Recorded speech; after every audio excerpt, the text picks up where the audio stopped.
Today's topic is tools to better the school year. Now, we're going to get advice today from counselors on how we can create that perfect schedule. Well, here to give us some light on how to create that schedule from Torrance High School, let's welcome Maria Tracios. Maria, come on up here. How are you? I'm doing good. Yeah. So what's going on? How are you getting ready for school, or what's going on? Yeah, basically I'm going to start registering tomorrow, so. And speaking of which, I heard you are going to start registering. So like what kind of classes are you going to actually register for? I mean, has it been difficult to kind of plan your schedule? I'm just kind of preparing for college, so I'm going to be taking like trig, I'm going to be taking my science and, you know, the regular core classes, so that's going to be fun. So I hear it's kind of hard to kind of, fit that all into the mix, especially with after school activities and stuff like that. So, I mean, can you give us any advice on how you're able to do that? Well, I learned a lot from the counselors. Basically, they're there to help you all the time.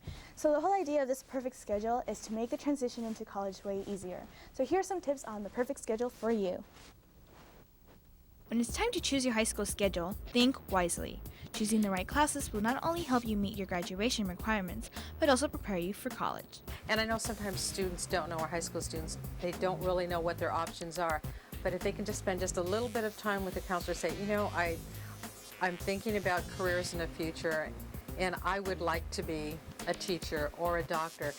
That gives the counselor something to start with. One thing to remember when choosing your schedule is to choose wisely. Don't just choose fun and easy classes. Choose something that will challenge you and help you in the future. Accessing as much knowledge as possible, because you're really going to use that at the university. Finishing the 5 graduation requirements during your freshman and sophomore years are definitely advised. These priority courses include math, history, science, English, foreign language, and fine arts. I would say keep a full schedule, take advantage of the time that you have there. In terms of courses, make sure that you're taking the right courses. Let's break down the requirements even further. High school math, which includes Algebra 1, 2, and geometry, must be completed before graduation. It just makes that transition from high school to the university or to community college so much easier. 4 years of English is also required. With this subject, academic advisors recommend students to try to advance as high as possible in both English and English Lit. They're going to have to test, and the higher they test, it means the less courses they may have to take in terms of prerequisite English courses. Also on the graduation checklist are other important courses. Your science classes and your economics, your history classes, those are like the really critical courses. 2 years of a foreign language or 1 year of fine art are also required before receiving that high school diploma. If you feel your academic schedule is too overwhelming, you can always take your language class during the summer. It kind of moves along the coursework that you need. But also just kind of keeps your mind fresh, because sometimes think about it when you finish in the spring in June, and then you don't read, you don't pick up a book or anything until September. Colleges have become very competitive, so the more honors and AP classes you take, the better your transcript looks. Since these classes are so limited, be sure you get an early start, testing into honors your freshman year, so you can qualify for AP courses junior and senior year. If you'd like to get a head start, you can do so by contacting your school counselor. To contact Torrance High, you call 533-4396. To contact West is 533-4299. Bishop is 540-2021. North is 533-4412. And South is 533-4352. Thanks, Maria. Now let's find out what you think and go out in the audience with Jessica Gage. Jessica? Thanks, Julian. I'm here with Courtney from Torrance High. Courtney, in what order of importance does academics, athletics, extracurricular activities, a job, home chores, and a social life fall into your schedule, and why? I would just keep it in that same order, but I especially like athletics, but it all depends on the person. Okay. A lot of people have met with their academic counselors this year. Have you gotten a chance to do that? No, I haven't, but I'm going to meet with him soon when school starts. That's great. Now I'm here with Vishaka from West High. Okay, Vishaka, have you ever thought about what you want to major in college? Actually, yeah, I have. I'm thinking of psychology for adolescents. That's great. Why is that? Because my cousin's a psychologist, and she tells me how much she enjoys it, so that's why. Oh, that's cool. Do you believe it's important to include a foreign language in your class schedule? No, because they don't offer all foreign languages, so it all depends on what language you want, so you can learn in other places like at home. Thanks, guys. Julian, back to you. Thanks, Jessica. Well, now that we know what courses you have to take, it's time to actually get our hands on some school supplies. Well, here to give us the hot picks in school supplies from West Torrance High School, let's welcome Joy Purvey. How you doing? Hey, what's up? What's up? Are you getting ready for school? Yeah, kind of. Any academic schedule? You have it all planned or what? Yeah, I have fashion and aristocracy and stuff like that. And so why are you taking fashion? So I can make things. You're going to make me a shirt, right? Yes, I will. Okay, so I actually heard you went school supply shopping. So what are some of the essentials? Well, school supplies help by keeping our homework assignments in order. For example, by having a 5-spiral notebook, it helps to keep our notes, all together and neat. And by having a binder, it helps to keep your term papers from getting damaged. So tell me, what was your experience like when you did go shopping? Oh, it was great. And if any of you out there are like me and never know what to get, no worries. Teen Talk's here to help. Pens, pencils, and erasers are just a start. Having the right school supplies will allow for the best results during the school year. Normal scale, if you take about 4 classes, I would say after you buy all your supplies, including notebooks, pencils, a binder if you want, a backpack. If you're going to include the backpack, you're going to be looking at probably over $100. With the variety of pocket folders and 3 to 5 ring binders available, the best one to purchase is the one that holds all your school assignments. I like it because it's divided up between the different sections. So if you have like a history class, anatomy class, you can divide them up and take your notes as you please. Any important papers you might have, you can put in the pocket for that particular subject. A benefit for a binder is if you have multi-subjects, but they don't require a lot of writing. So you could have just, a few sheets of paper in one for one section if it's not as important. Other knick-knack supplies that you may need for the school year are flashcards, pencil bags, computer supplies, glue, and staplers. The list goes on.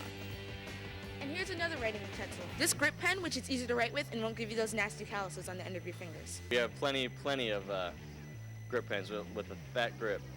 Highlighters are also good to organize notes in class. The colors look awesome. Or there's always flagging.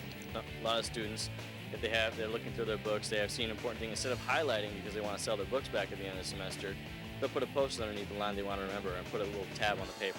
And you may consider investing in either a calendar or organizer to keep assignment due dates fresh in your mind. Daily planners are good for appointments that you might have, along with juggling with your school schedule. Last but not least, backpacks, which are considered one of the most essential school supply items. And here's a bit of advice. Make sure you find a backpack with enough room for all your books, but do stay health conscious.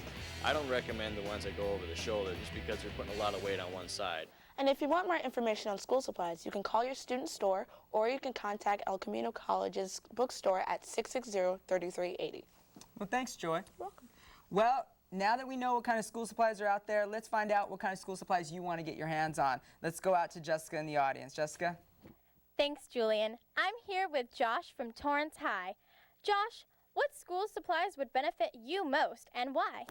I would think a pencil and a piece of paper would benefit you most because you need a pen to write things and you need a piece of paper to write things on because teachers want you to write things down and turn them in. That's a good point. Do you feel that having the right school supplies can really increase your GPA? Well, usually if you have to increase your GPA is very low, so you don't have supplies. So you should go out and buy a pen and paper.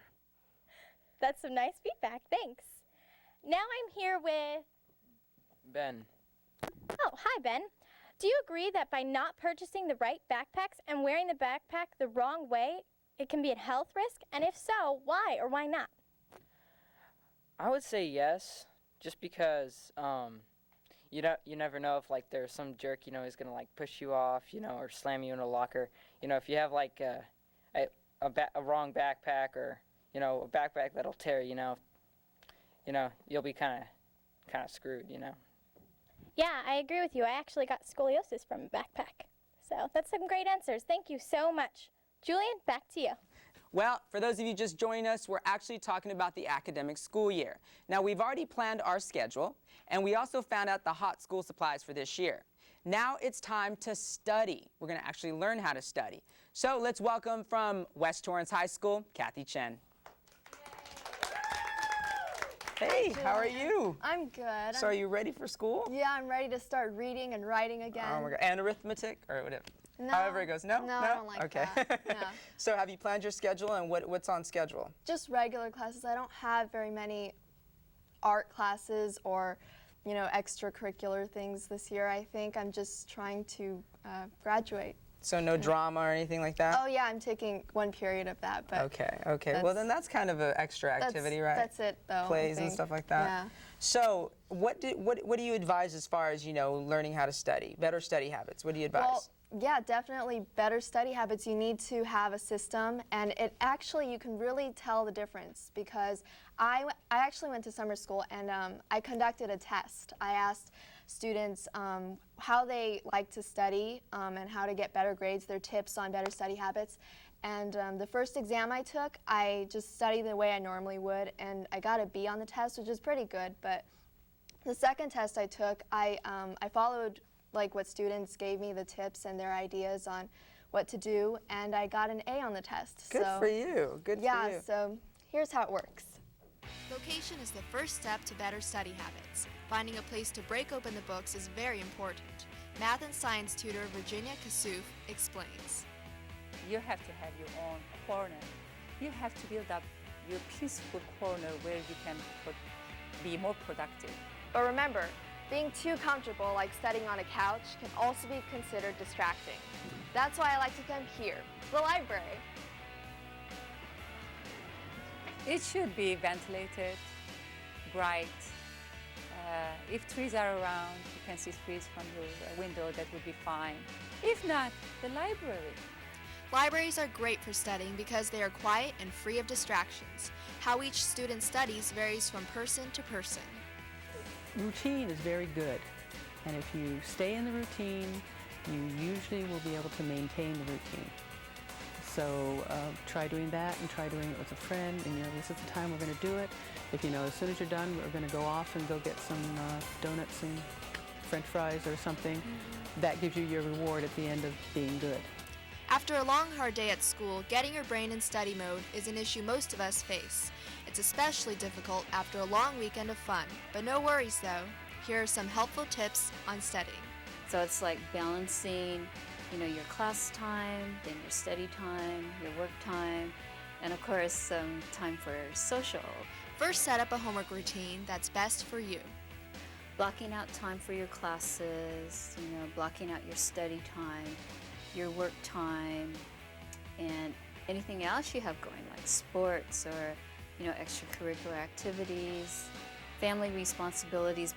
And to organize your time, make a pie chart. Each section of the pie chart represents the amount of time you spend on that activity.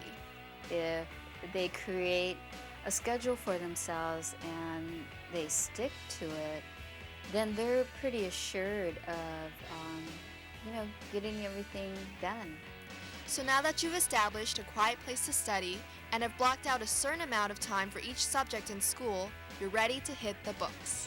We sort of have this general, rule of thumb that for every unit, students should be spending about 2 hours a week of study time per unit. To learn more about better study habits, there's a Sylvan Learning Center here in Torrance with some great advice. You can reach them at 866-98-TUTOR.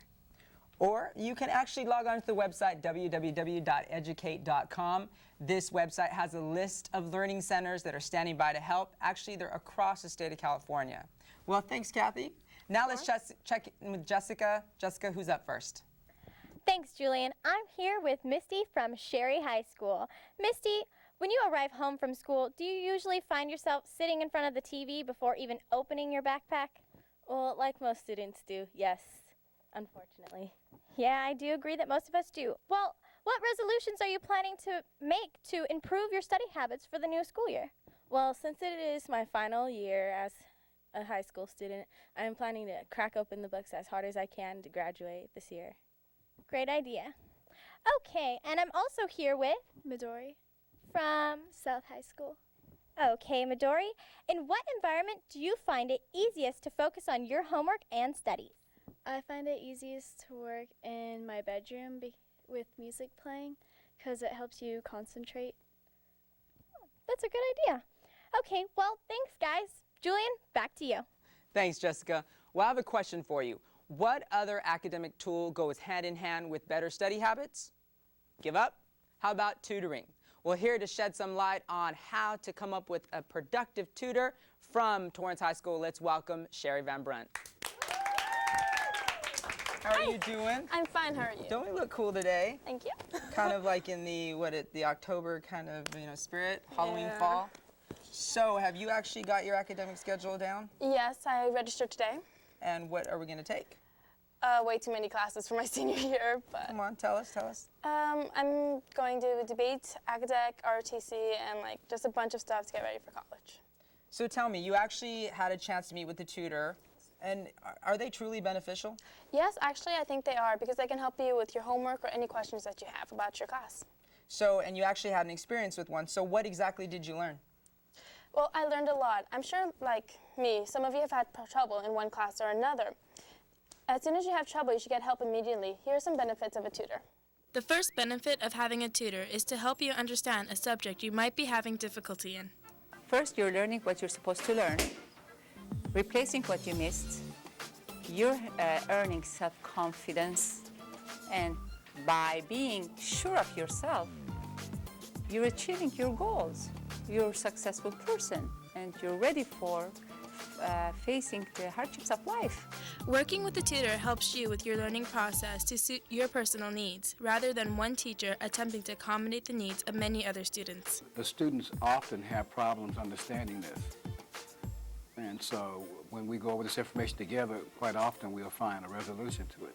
Another positive note to having a tutor is the individual attention and fresh outlook on material. The tutor knows the problems that the students are going through, so they can also identify with the students, and they'll understand some of the things that they're going to be having trouble with. Some of us have poor study habits, while others have trouble comprehending assignment instructions. So if you need a tutor, there are many ways to get one. Here in Torrance, you can contact any public library, the Attic Teen Center, or you can talk to your high school advisor. So students know that they can get that service here. And generally, immediately, as soon as they start having a problem in a particular class, they will come here and ask for a tutor to help them in a particular subject. According to a Torrance High School academic advisor, tutors will work around your schedule, provided all scheduling is done in advance prior to the tutoring session. Normally, the student will come up here as soon as they got a class, but some students don't. And as you say, when they're not making the grade, so to speak, and that's when they really know that they need help. Other subjects students can get tutoring in include science, history, biology, and astronomy. Pretty much any subject students are having academic difficulty in. For more information, log on to www.clubztutoring.com. This site will give you a list of tutoring clubs in Torrance for teens. Well, thanks, Sherry. Great information there. Well, let's check in with Jessica one more time. Jessica? Thanks again, Julian. I'm here with Nisha from Torrance High. Nisha, if you are having trouble in a school subject, would you get a tutor, and why or why not? Yes, I would, because I think it benefits you to do better in your studies. Yeah, I totally agree. And do you think that tutors are essential to keep a high GPA? Yes, if you're struggling and you need to improve, then you need a tutor so you could do better in your work. Thanks. Now I'm here with Allison from Torrance High. Allison, according to the story, most students who are having trouble in a course is due to the fact that they don't understand the directions given by the teachers. Do you agree that the statement that is made in the story is true? No, I don't. Because if a student still doesn't understand after the teacher has explained, the student should raise their hand and ask the teacher until they fully understand it. Yeah, I see how that can make sense. Do you agree or disagree that most students having trouble are usually too embarrassed to contact a tutor? Yeah, that's possible because people who do get tutors are helped, and some students are too shy because it's not cool or something to have a tutor, but it'll help. What advice would you get a student who's too shy? I have a tutor, and it really helps, and I was kind of iffy about it first, but it really helps, so kind of gotta get over it and just go out there and get yourself a tutor. All right, well, that's great. Thanks again, guys. Julian, back to you. Thanks, Jessica. Well, it's time to take a break. When we come back, we'll find out about all the calendar events. So see you in seconds. Silent, but the spirit of America made liberty ring, and once it was weak. But the spirit of America made hope stand tall. And if our spirit can do all this, imagine what we can do for all Americans in poverty. We can let liberty ring for millions of kids in need. We can let freedom stand for every family working for independence. Poverty in America, we can end it, and everyone can help. Learn how at povertyusa.org. Welcome back to Teen Talk. Well, now it's time to find out about all the happening activities here in the city of Torrance. Nisha? Thanks, Julian. You guys better have your pen and paper out because here's the happening events in the COT. Torrance Artists Guild Art by the Beach Art Sale. At this sale, you can see beautiful displays of artistic masterpieces made by artists who live in Torrance. First Sunday of the month, 10 a.m. to 4 p.m., 201 Paseo de la Playa. For more information, call Gianna at 830-2806. Let's open our minds and head over to the Southeast Library and enjoy Teen Books and Pizza. Group by joining this group, you can meet new friends and experience the love for reading. Every fourth Wednesday at 7 p.m. Registration is necessary and open to all students grades 7 through 12. To register or ask questions, call 530-5044. Turkey Trot 3-mile run, Thanksgiving Day, November 25th. Race starts at 8 a.m. Register by calling the Parks and Recreation Department or in person by November 10th. There is a $20 pre-entry fee. Late registration is $25. For further information, call 781-7511. The Attic, Torrance Teen Center. Here you enjoy a workout room, pool tables, games, a computer room, and study hall, not to mention the Attic's new cafe, where you can grub down on some great snacks. Open until 9 p.m. on weekdays, 10 p.m. on Friday during the school years. The facilities offer many services and special events. 2005 Pasadena Tournament of Rose Parade helps celebrate Torrance's 51st entry in the Rose Parade. Tickets go on sale Monday, November 1st, West Wing of City Hall. Newsletters are also available from the Torrance Rose Float Association with information about fundraising events and times to sign up to help decorate the Torrance float. That's all from here, Julian. Back to you. Thanks, Nisha. Those sound like some great events. And speaking of sounds, here's more of Drawing Blanks.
Come on, guys, let's give it up one more time for Drawing Blanks.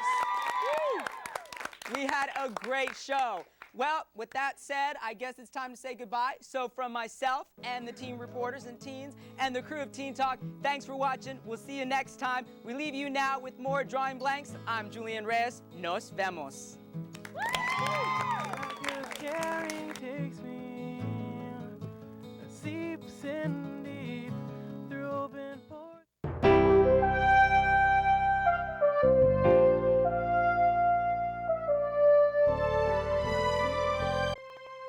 Hello everyone, I'm your host Julian Reyes and welcome to the hottest teen show in town, Teen Talk, where teens get real. Before we get started, I'd like to welcome my in-studio audience, which is made up of teens from the local high schools here in the area, and I'd also like to welcome you, my television viewers, here to Soundstage 1. We have a great show for you today. Today we're going to take an in-depth look at the ACT, PSAT, and the SAT, and we're going to find out from teens who have already taken the test, as well as tutors experts, why these tests are so important and how they can help you get into that college of your choice. And we have great sounds from musical guest Shar. Teen Talk where teens get real begins when, guys?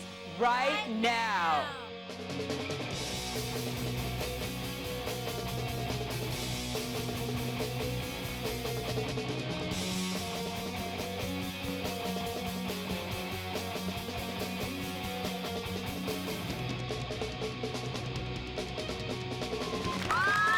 Welcome back. The topic for today's show is preparing for the ACT, PSAT, and the SAT. Now, these tests actually determine your academic future. Here to shed some light on the ACT, from Torrance High School, let's welcome Teen Talk reporter Maria Tracios. How are you? I'm doing good. So you had mentioned earlier that you had taken the PSAT, right? Yes, I just did this past Saturday. And how did it go? It was pretty good, you know. I think I was really prepared for it, you know. I had a lot of teachers help me out, so it was good. Well, what did you do to actually prepare for it, besides just the teachers? Well, I'm actually taking a SAT prep class, so that one helps and it prepares you for the SAT. So in the same way, it prepares you for the PSAT. So it just gives you a lot of vocabulary. It gives you sample tests, so it kind of lets you know that way you won't be really scared when you take the actual one. So are you ready to take the actual one yet? Or? Well, I think I need a little bit more practice, but yeah. Got it. So give me some information. You did a story on the ACT. Yes, I did. What does it actually stand for? Well, the ACT basically stands for the American College Test. And so what do they use these scores for? Okay, well, they basically use these scores to determine exactly where you are in college level. The test is used mainly for students that want to go into Midwest colleges. It's a very predictable test, and with easy practice, you can really do good on the test. So you can practice, right? Yeah, basically you can practice and you'll do good on the test. Let's take a look. Beware all juniors. The ACT is near, and it's time to start cracking the books. The American College Testing Assessment is required only for students planning to attend Midwest colleges. This 3-hour test is based on your high school knowledge in basic English, math, reading, and natural science. The ACT is more of a knowledge test. It's a little bit better for measuring a student's knowledge of curriculum. The 45-minute multiple choice English section covers basic mechanics such as punctuation, rhetorical skills of writing, organization, and reading short passages. The students that unequivocally do the best on these type of tests, they're always the students that read, and when they've had enough, read some more. When students think of the ACT, many are turned off by the 60-minute multiple choice math section. But luckily, the test only covers high school arithmetic, geometry, algebra, and pre-calculus. You don't need super advanced skills to do it, but trigonometry, which is generally third year math in high school, that comprises about 7% of the question. So you do need a basic knowledge of formulas. The 70-minute science and reasoning sections cover social studies, natural sciences, humanities, biology, chemistry, and phrase fiction. This section consists of passages and requires you to recognize themes, comprehend facts, and problem solve. Although you don't have to have advanced knowledge of these areas, you definitely have to have some background to answer some of the questions. If you'd like to get a head start on the ACT, you can do so by contacting your school counselor or CLPC Tutoring at 536-0754 or visit their website www.clipctutoring.com. Well, thank you, Maria. Well, let's find out what you think. Let's go out in the audience with roving reporters from Torrance High School. We have Jessica Gage, and from West Torrance High School, we have Kathy Chen. Jessica, you're up first. Thanks, Julian. Today I have the pleasure of being here with Nikki from Club Z Tutoring. Nikki, for those students planning on taking the ACT, what sort of sections might they find on an ACT quiz? Okay, well, the ACT, you have several sections. You've got math, you've got English, you've got the scientific reasoning section, which includes both science and then some social science as well. In the English section, you have some reading as well as grammar, and the reading does also include some social science. So as you may have gleaned, you really do need a good foundation in math, in English, including both grammar and reading skills, in social science and in science. Oh, okay. Do you have any tips for students planning on taking the ACT? Well, I would say in terms of taking the ACT, the students best suited to take the ACT. I get asked, for example, all the time, should I take SAT or ACT? I've got a couple of thoughts on that, if you'll indulge me, which is that in California, I really do believe that there's a little bit more favoritism, California and the East Coast, towards the SAT, because the ETS, which produces the SAT, is located on the East Coast. The ACT is more of a Midwestern test, which is why you don't hear too much about it. They're based in the Midwest, and that's where most of their students tend to be. However, I get the question all the time, gee, if I did this score on the SAT, is it worth it for me to take the ACT as well? Well, it really depends. It depends on just how bad you think the SAT is. I have people who get 1580 and think that's a bad SAT score, and do they want to take the ACT? Now, as far as the ACT goes, I think you want to be very well versed in those subjects I just mentioned, in math, English, science, and social science. Particularly, they do have a physical science questions on the ACT, and a lot of students do not study physical sciences in school. They study biological. So you can review for it, but what makes an ideal ACT student? I would say the ideal person to take the ACT, I generally don't recommend it, Jessica, unless somebody comes to me and let's say they're a 3.5 or a 4.0 student, but for the life of them, they just cannot test well on the SAT. But yet you know they've got such a strong foundation. They're more of a knowledge test taker rather than an aptitude test taker like the SAT. They're going to do very well probably on the ACT. Wow, okay, thank you for that information. Julian, back to you. Thanks, Jessica. Now we know what to expect on the ACT. It's now time to find out how to prepare for the PSAT. Well, here to give us that insight from Torrance High School, let's welcome Teen Talk reporter Joy Purvey. Joy, come on up here. So how's school? Good. Anything new? Have you been studying for the test? Or? I need to start studying for the PSATs and stuff like that. So you actually just did a story, you did a package on the PSAT. Yes, I So did. can you kind of give us some insight on that? Yeah, well, the PSAT is a practice standardized test that measures reading, math, problem-solving skills, and writing. And you know, these are skills that you learn over the years, both inside and outside of school. And don't worry if you don't do good on the test, because the P before the SAT stands for practice. I highly recommend that every student take the PSAT. The PSAT is a practice exam before taking the actual SAT. The PSAT helps by demonstrating practice exams followed by the answers. Throughout the PSAT practice guide, there are question sections that help provide step-by-step instructions on how certain answers are formulated. Taking the practice exam is highly recommended.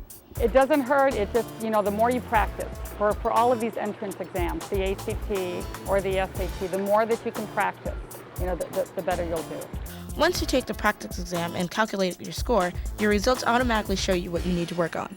It can also give them a guide. They can look at where they scored in the different areas of the PSAT, and it can help them identify their areas of strengths and weaknesses. The PSAT has 3 sections: critical reading, math, and writing skills. Time management, according to North High School student Catherine Nietzsche, structure is one of the ways to tackle time management. The time, I guess, it's shorter, and the essay writing is going to be a bit hard because it's only 25 minutes or so, and I think that's going to be hard.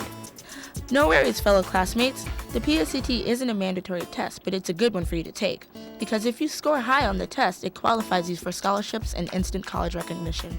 It makes them eligible for the Merit Scholarship Award, and even if they don't win the scholarship, if they scored very well on it, those scores do, the colleges do see those scores, and the colleges are sending letters to the students that score very high on that, you know, asking them to apply. It's never too early to start prepping for the PSAT. It can only give you a head start on the road to college. Personally, I think it is important because it bases like your skill of knowledge, and it would tell us like more like how good you can actually be set for like test taking and what kind of preparations you take, and shows us how much better you are than the other people around you. And for more information on the PSAT, you can contact your school counselor or advisor. Well, thank you. Now let's find out what you think. Let's go out in the audience with Kathy. Kathy? Hey, Julian. I'm here with Sherilyn, who's also from West High School. You've taken the PSAT, right? Yeah, I actually just took it last Saturday. Right, and so what do you feel was the hardest part for you? Overall, I thought it was pretty easy, about the same level of material, but I had a few, I guess the math part, some of the questions were a little difficult. Was it difficult because you didn't learn it, or because it was just a difficult subject for you? It was difficult because I guess some of the stuff we haven't learned yet, but I guess we'll cover it, so I'll probably do fine on the actual SATs when I take them. That's great. Well, what do you feel was the easiest part? I thought the critical reading part was actually really easy because, I mean, all you had to do was just look back into the paragraph and kind of reread and go over what they were asking. Oh, great. Thank you. I'm here with our own Maria Tracios. Maria, you too have just taken the PSAT. Would you encourage other students who are planning on taking the SAT, excuse me, to take the PSAT as well? I would definitely encourage students to do so because it's a really great practice. It kind of gives you an idea of what the SAT is actually going to be about, and it helps you kind of learn how to take the test, like time management and all that stuff. Well, that's great. Also, what did you walk away from the PSAT? I mean, we all know that you walk away with test-taking skills and everything like that, but what did you really get out of it? Well, I really learned exactly what they're going to be testing you on. It's a lot of math, a lot of reading comprehension, and just a lot of critical reading. I learned about the new PSAT, which is basically kind of the same thing as the new SAT that we're going to be having. So it gave you kind of like an idea of exactly what it's going to be like, and just kind of helps you a lot, understand the subjects and exactly what you need to know. What about confidence? Do you think it would help you for your confidence for taking the SATs? Definitely. And it really helps you because if you do good on the PSAT, you know you're going to do good on the actual SAT because it kind of gives you an estimate of how you're going to do in the SAT. Okay, well, that's great. Julian, back to you. Well, thanks, Jessica. Well, actually, I am here with Shar, right? Yes. So tell me, where did you come up with the name? Well, my name is Sharara, and it's a little hard for most people, so I just came up with Char. I don't like Sherry, so I just came up with Char. And so what would you describe your genre of music would be? Well, I actually play classic rock. I started with really classic blues, classic rock, like Chuck Berry and stuff like that. I'm terribly inspired by Pink Floyd, Led Zeppelin, 60s and 70s classic rock bands. That's pretty much. So where did you, besides the inspiration, is there anybody else, in your family that inspired you to kind of take on this hobby? Would you call it a hobby, or do you want to make it a career? Oh, definitely career. There's no doubt about it. But, well, my parents are artists, but they're not musicians. My dad is an architect, and my mom is a painter. But I'm the first musician in the family. But I just met someone who, happened to teach me guitar, and I'm self-taught in singing, so that's pretty much. And where are you from? I'm Persian, from Iran. And have you lived here all your life, or when did you? I moved here a year and a half ago. Oh my gosh, you speak very fluent English. Oh, thank you. Thank you so much. Well, last question, where can we find you next if we wanted to see you perform? Well, actually, I usually play at a coffee house in Redondo Beach once a week, and I'm just starting to just get out there, and since I just moved here, but I definitely play there once a week. Got it. Well, there you have it, ladies and gentlemen. Here's Shar.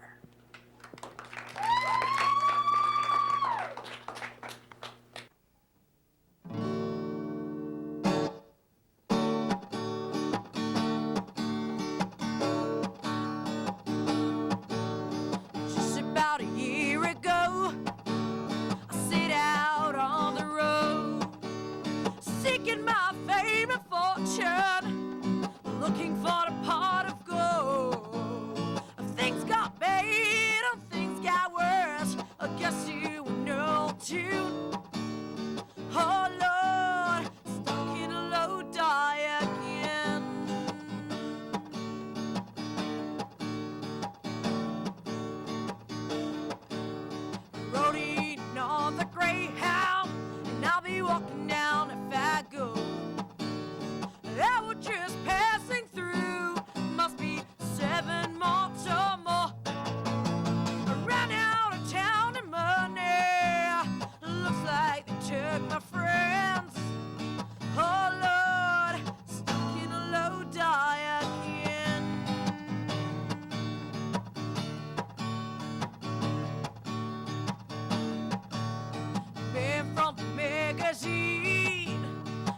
Great job. Thank you, Shar. Well, let's move on. Now that we already know about the ACT and we learned about the PSAT, now let's find out about the SAT. Well, Stephen de Guzman went out and brings back this report. Congratulations, class of 2006. You will be the first class to take the new SAT for college admissions starting March 2005. Teen Talk teamed up with Educational Director Sierra Lee of Tower Preparatory to find out what the new Scholastic Aptitude Test is all about and how you can prepare yourself for this 3-part 200-minute test of writing, critical reading, and mathematics. I think someone, or a group of people, educators, came up with it because the GPA, your grade point average, in addition to your SAT scores, can really help universities assess where you are level-wise. The writing portion is the first section on the new SAT. Students are given 35 minutes to answer multiple choice questions and 25 minutes to write an essay. Multiple choice questions include identifying paragraph and sentence improvements and sentence errors. The essay requires students to take a position on a topic provided for them and use reasoning and examples to support their position. The essay is scored on a 1 to 6 scale, 6 being the highest, based on grammar, organization, and structure. The second portion of the SAT is the critical reading section, consisting of reading passages from the humanities, social studies, and natural sciences, followed by multiple choice questions testing reading comprehension and sentence completion. Analogies have been eliminated. Memorize vocabulary words, and I don't mean memorizing as in, take flashcards and just, do 60 words a day. I don't mean like that. And I think a lot of times it really helps to read to learn vocabulary words. So they kind of go hand in hand. Time for math. This section totals 70 minutes, made up of 2 25-minute portions and 1 20-minute portion. Question types include multiple choice questions and fill-in responses pertaining to numbers and operations, algebra and functions, geometry, statistics, probability, data analysis, and now Algebra 2. Students can still use a 4-function scientific or graphing calculator. South High School student Janet Mang walks us through her experience of translating the tricky math problems into English. It's all in Word. It doesn't give you any number. All the problems are worded in English, like English questions, so you actually have to understand what they're talking about. Taking the PSAT is a prime way of getting used to the format and time management of taking the SAT. Be sure to catch a copy of the newest SAT prep books, which are priced around $20, and find local prep courses through your school counselor. Try sharing prep books and studying together with friends. Continue to read novels, newspapers, poetry, music, anything to enhance your reading skills and massage your brain. With all these tools in place, you'll be relaxed and ready for the SAT. Thanks, Stephen. Well, let's find out what you think. Let's go to Jessica. Jessica?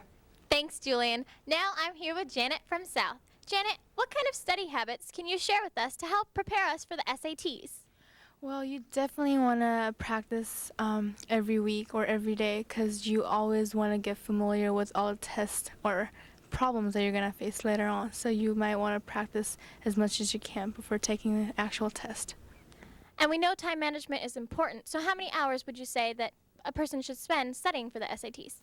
There's no definite hours. You want to actually practice as much as you can. For example, I spend about 2 to 4 hours for English and 2 to 4 hours for math every week. But if you can, you want to spend more time looking over stuff for the test. Well, thanks for your input. Kathy? Thanks, Jessica. I'm here from West High School. Eva Patton. Hi, Eva. Have you ever studied at a learning center? Yeah, actually Tower Preparatory with Sierra. And do you think it